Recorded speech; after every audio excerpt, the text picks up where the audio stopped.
We've seen how the cardiac depolarization and repolarization waves spread through the heart. Now we will go on to explain how these electrical events are analysed by the ECG leads to produce the waveforms of the ECG readout. Again, we will work with the 2D schematic of the heart as explained in video 1 of this section. The leads of the ECG machine detect the movement of the cardiac depolarization and repolarization waves as they spread through the atria and ventricles.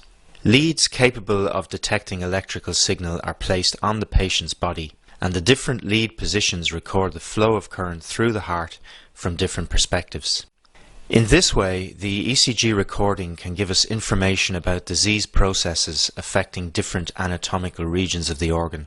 We'll see how this works later, but for now we need to understand how the individual ECG leads analyze and record cardiac current. In any ECG lead, the flat line recorded on the readout when no net current is flowing is termed the isoelectric line.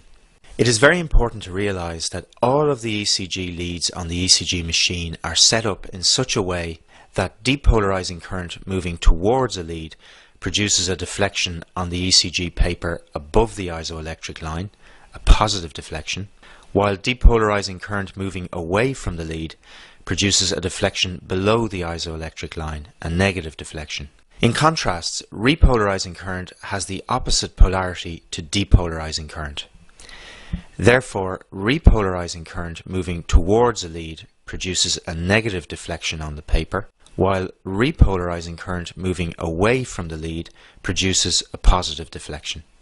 As the depolarization and repolarization waves spread over the normal heart in a well-defined and relatively constant pattern, these rules mean that if we know the position of an ECG lead relative to the heart, we can predict the form of readout it records.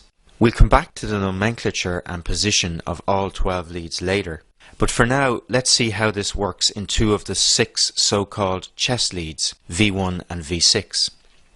Lead V1 is placed on the anterior surface of the patient's chest in the 4th right intercostal space to the right of the sternum, and therefore to the right of the bulk of the ventricles.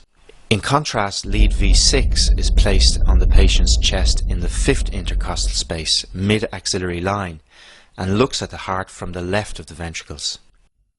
During each cardiac cycle, atrial contraction is associated with a wave of depolarization spreading over the chambers. As the atria sit at the back of the chest cavity, this wave of depolarization is not only spreading downwards and towards the left from the SA node, but also outwards toward the front of the chest and therefore towards the chest leads. As this depolarizing current is moving towards the leads, it produces a positive deflection on the ECG paper. This is the P wave of atrial depolarization. After a short delay in which no current is flowing, the AV node allows the depolarization signal to travel into the ventricles. As we've seen, the mid-zone of the interventricular septum is the first piece of ventricular muscle to depolarize, and it does so by signals spreading across the septum from the left towards the right bundle branch. This early depolarization signal is moving towards V1 and therefore produces a positive deflection on the ECG paper in the recording from this lead.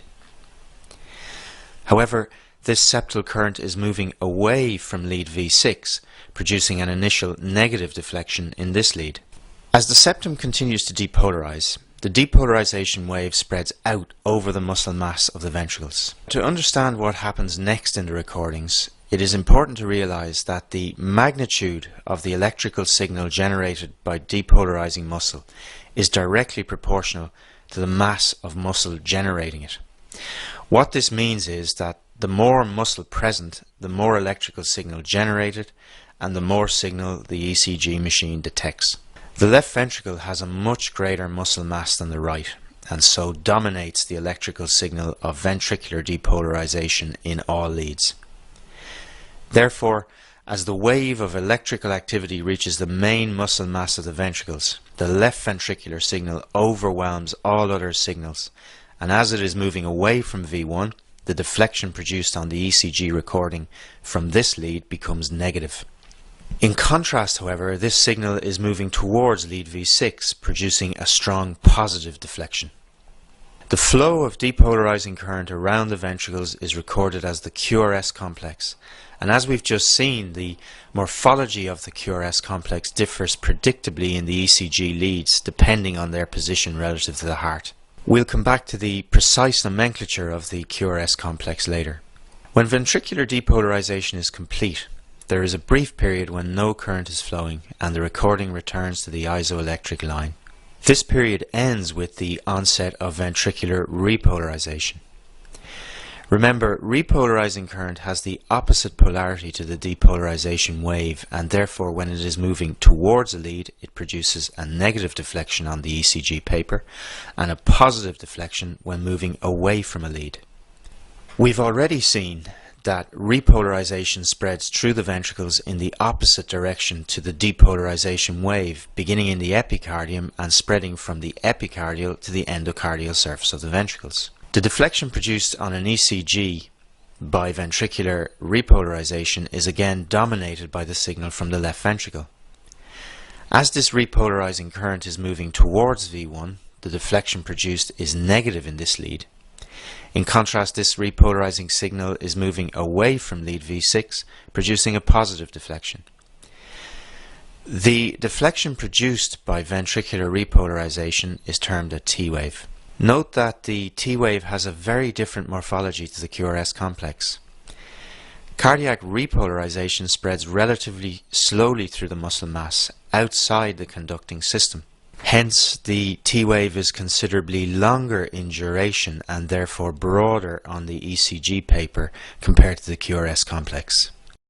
You should also realize at this point that the fact that repolarizing current moves through the ventricles in the opposite direction to the depolarization wave means that in leads with an overall negative QRS complex, that is, the negative deflection is larger than the positive deflection, the T wave also tends to be negative, lying below the isoelectric line. While in leads with an overall positive QRS complex, the T waves are also positive, lying above the isoelectric line. To use the jargon, in non-diseased hearts, the QRS complexes and T waves tend to be concordant. There are important exceptions to this rule, which we will deal with shortly. Just to tie up a loose end, atrial repolarization produces a relatively weak electrical signal which is buried in the QRS complex and is generally not detectable on a standard 12-lead ECG. In the next video, we will try and ensure that you are familiar with the nomenclature of the ECG recording.